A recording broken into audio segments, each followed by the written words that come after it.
Hello, my friends. It's Pam Jorgensen here. I am out in my studio stamping in my PJs again, and I want to show you how to make this cute, adorable pop-up card using Hooray for Surprises. A fun, adorable stamp set. It looks more feminine, so I wanted to do it in masculine colors so that you could see that you can actually use this for male and boy cards as well. So let's look at what we're using. This designer series paper is the glorious gingham paper in the annual catalog.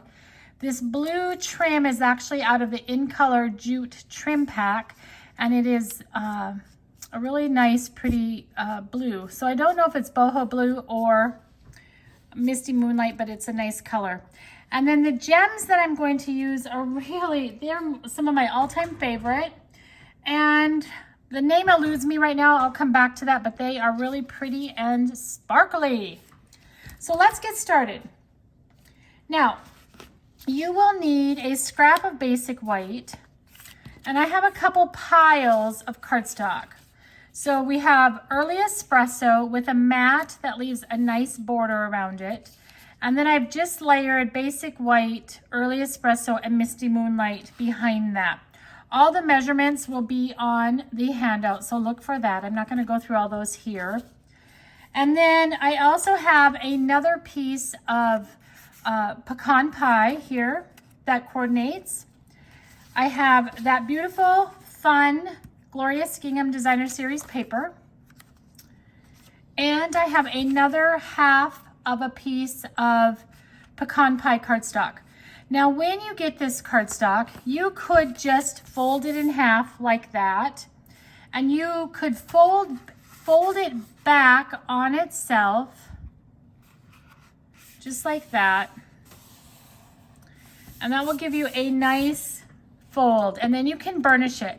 Now, if you wanted to, you could score this as well, but what I found is you get a really strange score mark. So this is like, 2 1/16 of an inch, maybe not even. So that's why I think it's easier to just fold your card base in half and then burnish that one back. Okay, so I'm gonna burnish this going this way as well, just so that sits down nice and tight. So let's get a couple of our papers out of the way.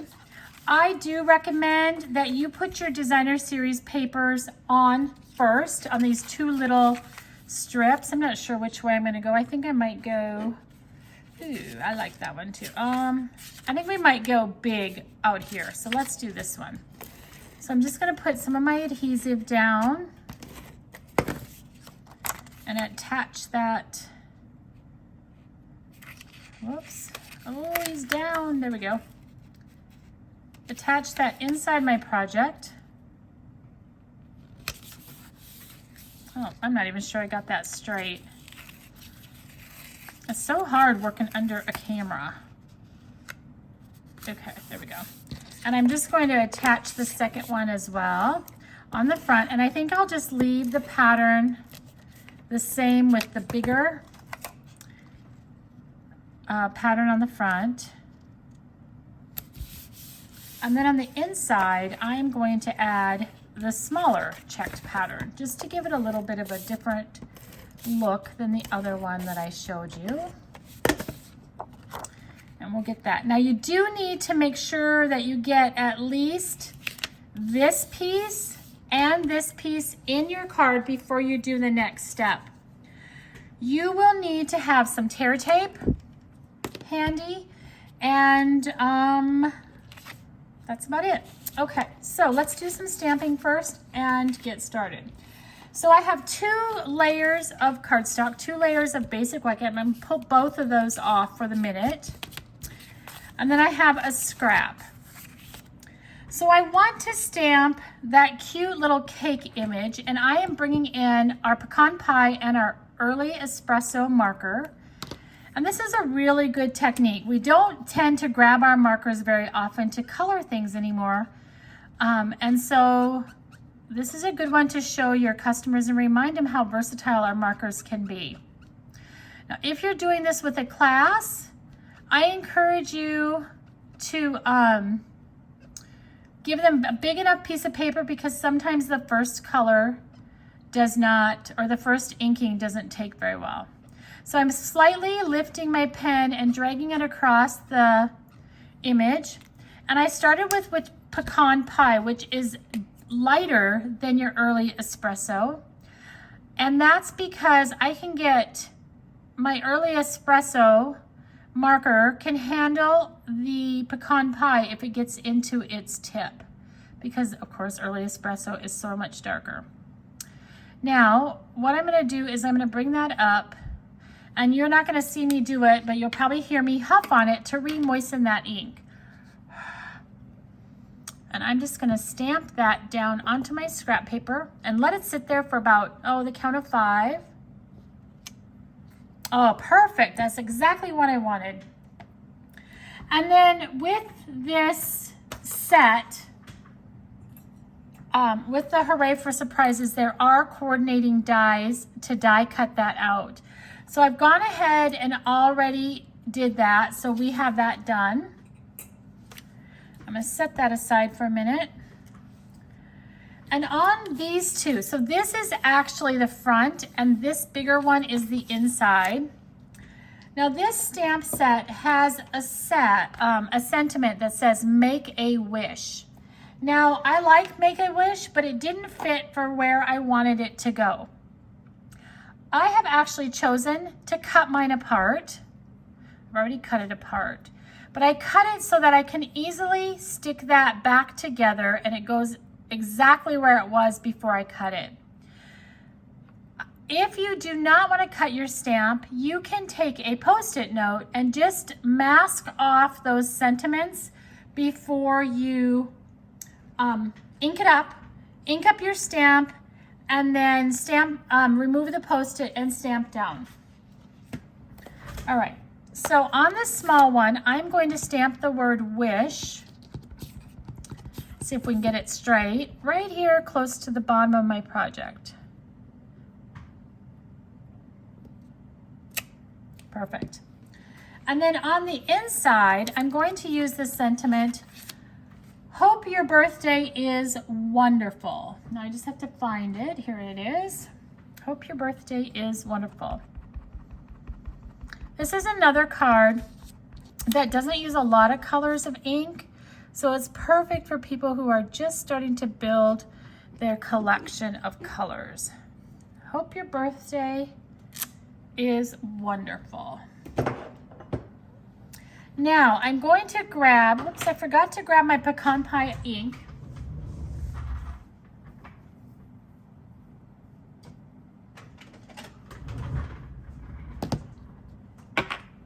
So what I want to do with the pecan pie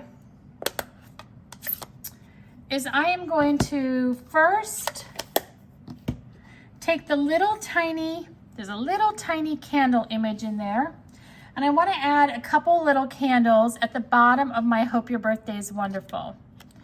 I'm going to stamp one in the middle, and then I'm just going to angle a couple more down along the edges. And by putting them at an angle, if I don't get them straight, it doesn't matter because they're supposed to be crooked, right? Which is awesome. Now on the front panel, I know that I want this birthday cake to sit about right there. So I need to have room for the candle and the flame. So I'm just going to eyeball, and I'm going to stamp my candle in pecan pie right there. All right, and now let me grab my Lemon Lolly ink.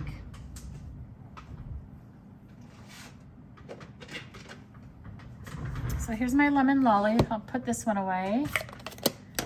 Now this one has a little flame, and you can just ink that up with Lemon Lolly. It goes really nice, and just stamp that down onto the top of your candles. And I'll hold these up for you in just a moment to show you. These are so cute, especially if you can get them in the middle. It's a little bit hard because I'm looking over a camera, but they look so cute together. Look at that. Okay.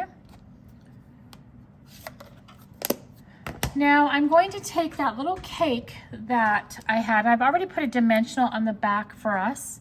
I'm going to pop that cake up onto our layer and make sure it's nice and straight. If you wanted, you could even add some a blending brush behind there, but I chose not to at this particular point in time. So I'm going to grab some of this blue jute trim, and I'm going to peel it apart. I do this all the time. If you've watched me before, you know that I don't really like thick twine. So I'm going to pull that apart, and look how fun and curly that is. How cute. I'm going to just wrap that around the back. I might even set another stamp there just to hold that in place while I tie a bow. Okay, so here we go. I don't know if I'm going to tie a bow. Oh, maybe yeah, we'll tie a bow today. Oh, no, but I think we're going to do a knot. So in that case, let's wrap it twice. And just bring that around and tie a little knot. I'm going to show you what I like to do afterwards. So I've tied my knot with my twine. I'm going to go ahead and give that a little bit of a trim.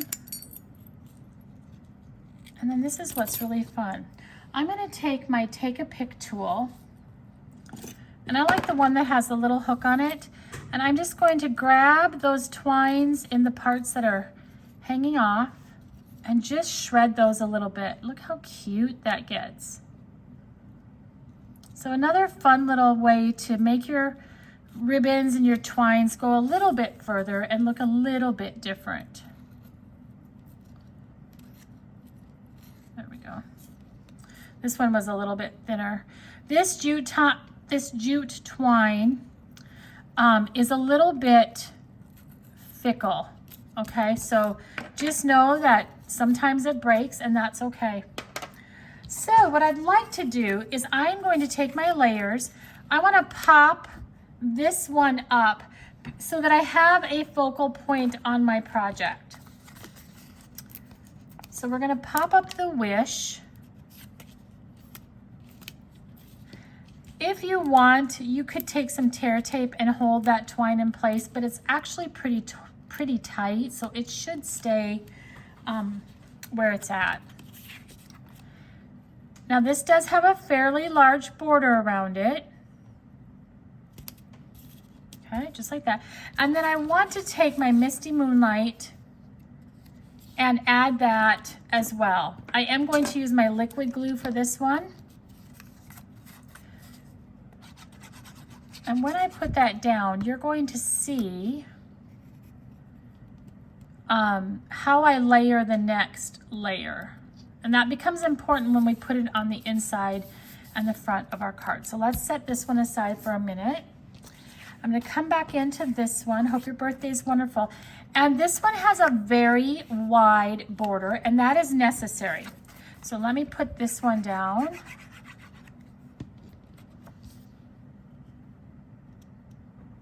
Just like that.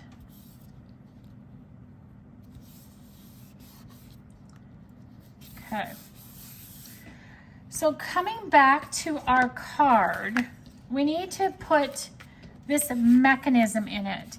Now this is scored at 3/4, 1.5, and 2.25 inches. So every 3/4 of an inch it is scored. And what you want to do is use your bone folder and score that, or burnish those score marks really, really, really well. Okay, I'm even going to go the other way as well. Just so that pops up. So what we want to do is we want to close that like that. And you can see that mine overlaps just a titch. That's okay if it's a titch, but if it overlaps a lot, you'll want to trim that. So I'm going to take my tear and tape, and I am going to add tear tape. Here, on the outside closest to that score mark, okay? And then I'll also add a second one right next to it, okay? And I'm gonna repeat on the other side. So we'll start at the edge this time. And I'll grab some more and we'll put some right here by the score mark.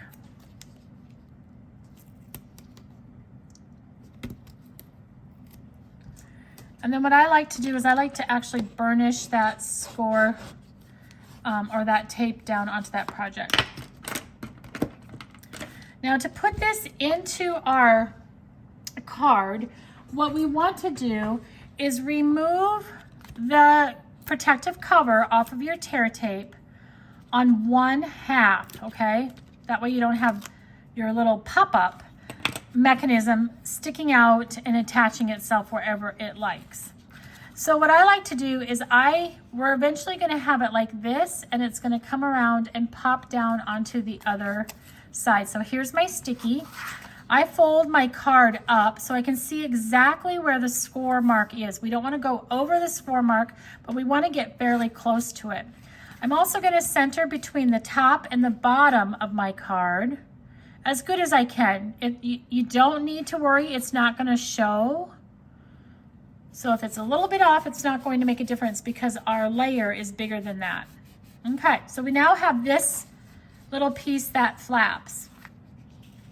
So I'm going to remove my other protective covers.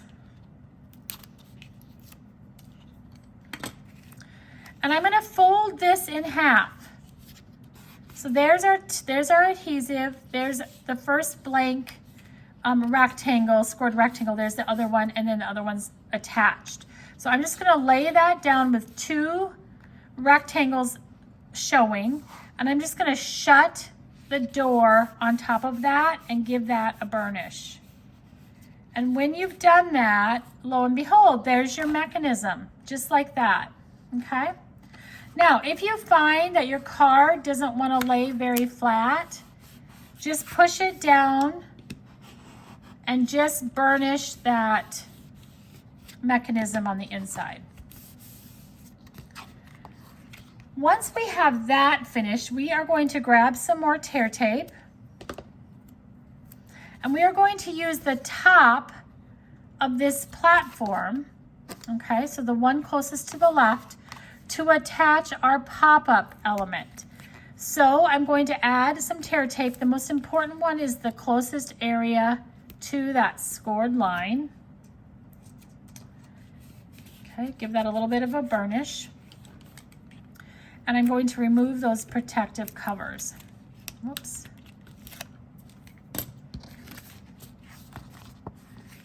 So with our layers, this Hope Your Birthday is Wonderful goes on the inside. So I'm going to just gently set that up there, and I'm going to look at the top and the bottom and make sure I have equal amounts of space at the top and the bottom, and that it's straight over here on the side. Now, because I'm at a weird angle, it's a little bit tricky, but I'm going to do the best I can. And when you do this, you want to make sure that it doesn't crinkle where you are close to the side of your card.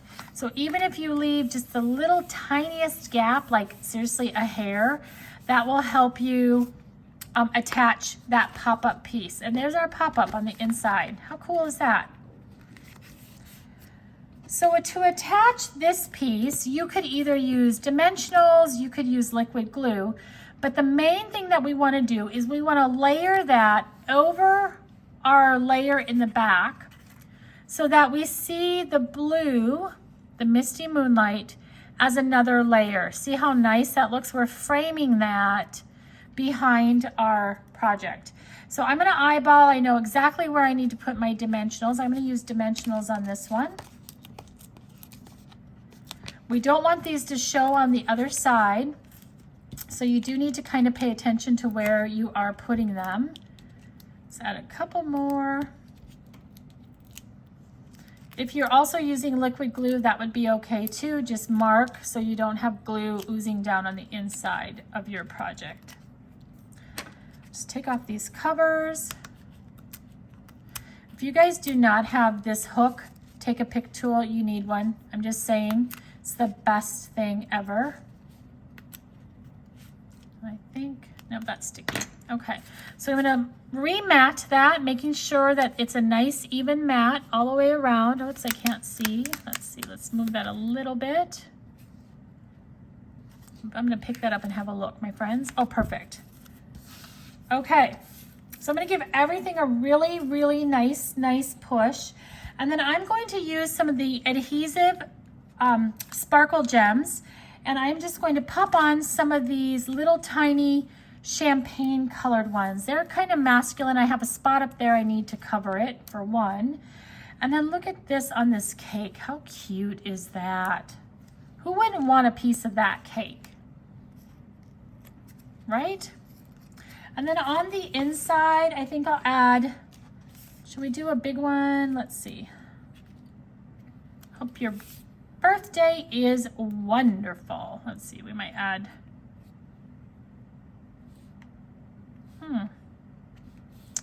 add one up there. Perfect. And there, oh no, okay, so here we go. This is a perfect example of how I got my dimensional over too far. So I'm just going to gently peel that off. And I'll actually just cut that with my scissor and peel that out. So you don't want any of that to show. And I might sneak a mini one in there later after we're done. Okay, so that's a prime example of do as I tell you to do, not as I do. Okay, my friends, there we go. Make a wish with your Hooray for Surprises stamp set. Enjoy, and I hope to see you guys again soon. Bye-bye.